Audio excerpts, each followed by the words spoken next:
So we have two big enemies in cardiovascular health, and those are inflammation and scar. This patient had both, and he initially presented with lightheadedness and shortness of breath, and we found two problems. A slow heart rate, because the top chambers of the heart were not communicating to the bottom chambers of the heart. We call that a complete AV block, associated with a weak heart muscle.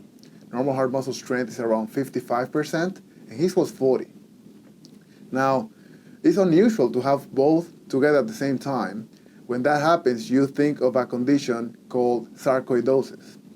And the dilemma we had is that in order to potentially consider a defibrillator, your heart muscle needs to be weaker than 35%, yet this patient's heart muscle strength was 40%. Based on the echocardiogram and how it looked, I was convinced he had scar because he had a hinge point or one area of the heart muscle that was not moving as it should.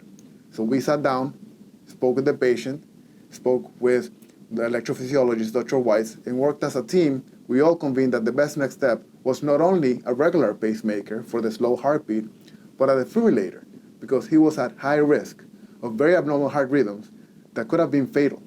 The way that a defibrillator works is that it always looks at the heart rhythm, and if it sees that the heart rhythm changes into a life-threatening rhythm, such as ventricular tachycardia or ventricular fibrillation, it then shocks the heart back to normal and restores normal rhythm, and at that point the patient is back to normal.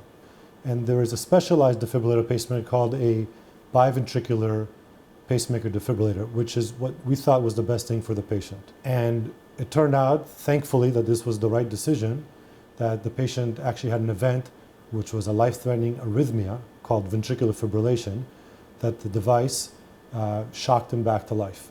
And had we just put a regular pacemaker, the story would not have ended as well as it did.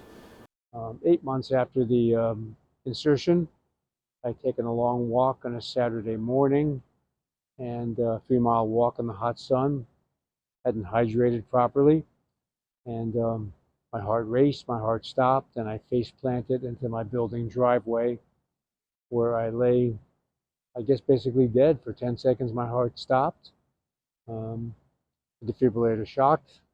My leg jerks. Eventually I get my wits about me and I stand up and I literally walk off like nothing happened. And the reason for his syncope, his fainting episode, was actually because he went into that abnormal heart rhythm we were concerned about. And his device, his defibrillator, detected that and shocked him out of it and saved his life.